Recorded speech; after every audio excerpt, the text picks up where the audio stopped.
Hello बच्चों, आप सभी कैसे हो। आशा करती हूँ कि आप सभी स्वस्थ होंगे। देखिए, आज हम आपको आपकी व्याकरण मंजूषा की बुक पढ़ाएंगे और इसका हम पढ़ेंगे पाठ एक है भाषा और व्याकरण। देखिए, हम सबसे पहले जानेंगे भाषा क्या होती है।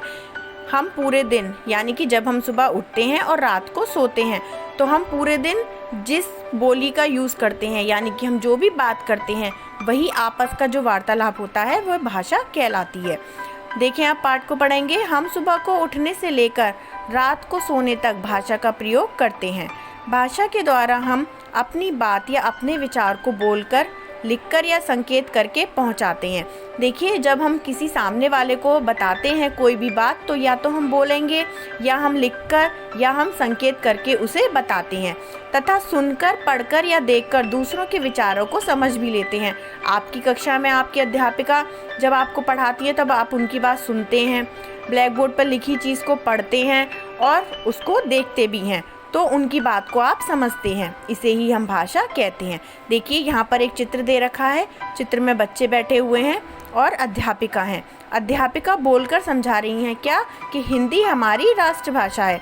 देखें, ऊपर के चित्र में अध्यापिका भाषा के लिखित और मौखिक रूप का प्रयोग करके अपने विचार प्रकट कर रही हैं।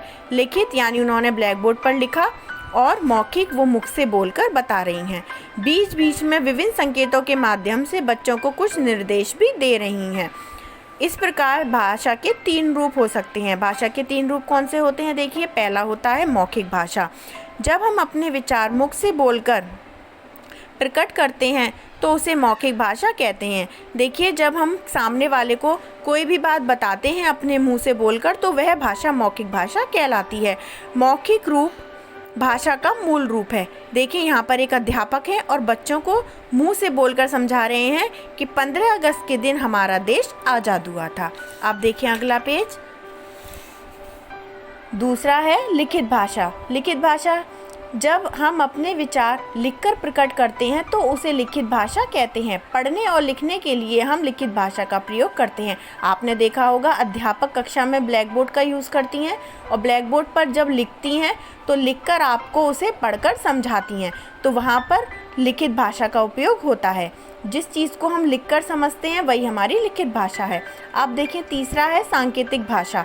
सांकेतिक भाषा, जब हम अपने विचार संकेतों के द्वारा प्रकट करते हैं तो उसे सांकेतिक भाषा कहते हैं। जब बच्चा छोटा होता है, बोल नहीं पाता है, तो वह अपने माता पिता को या अपने बड़ों को उसको जो भी चीज़ चाहिए होती है वो उंगली से इशारे करके, यानी संकेत करके, उनसे वो उस चीज़ के लिए अपनी इच्छा को प्रकट करता है। आपने देखा होगा, जब आप कभी कभी बातें करते हैं या आपको आपस में कुछ पूछना होता है, तो उंगली से इशारे करके, आप हाथ से इशारे करके अपने मन की बात सामने वाले को बताते हैं।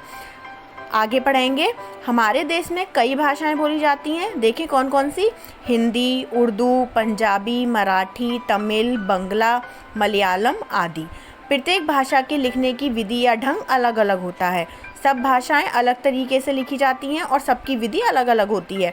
किसी भाषा को लिखने की जो विधि होती है उसे हम लिपि कहते हैं। हमारे देश की जो राष्ट्रभाषा है वो कौन सी है? हिंदी। इसको याद करिएगा, हिंदी हमारे देश की राष्ट्रभाषा है। हिंदी देवनागरी लिपि में लिखी जाती है। देखिए, हिंदी की जो लिपि है वो कौन सी है? देवनागरी। हिंदी को पढ़ना, लिखना और समझना सरल है।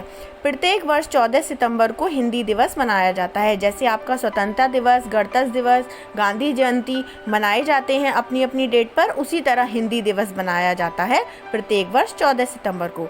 आप देखें अगला, बोली। बोली क्या है? अपनी बात को दूसरों तक पहुंचाने के लिए हमें बोलना पड़ता है। आप जब तक बोलेंगे नहीं, सामने वाला आपकी बात को नहीं समझेगा। इसलिए हम अपने मुख से बोलकर जब सामने वाले तक अपनी बात पहुंचाते हैं तो वही चीज़ हमारी बोली कहलाती है। हम प्रतिदिन घर पर, स्कूल में और अपने दोस्तों से आपस में कुछ ना कुछ बोलते हैं। बातचीत का यह रूप बोली कहलाता है। देखिए, जब आप आपस में बात करेंगे तो वही जो बातचीत होती है वही आपकी बोली कहलाती है। यह भाषा की आरंभिक अवस्था है। ठीक है। देखिए, अब यहाँ पर 3 बच्चे हैं। 3 बच्चे में से पहले बच्चे ने क्या कहा कि कल से हमारी परीक्षा है। दूसरा बोला हाँ, कल तुम मेरे घर आना।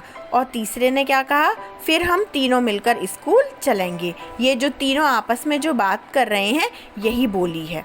देखें अब अगले पेज पर है कि जीव जंतुओं की अपनी कुछ विशेष बोलियां होती हैं जिन्हें केवल वे ही आपस में समझ सकते हैं। अगर कोई भी जानवर अपनी आवाज़ निकाल रहा है तो आप उसकी आवाज़ को नहीं समझ सकते हैं, वो जो आपस में ही अपनी बातों को समझ सकते हैं। कैसे?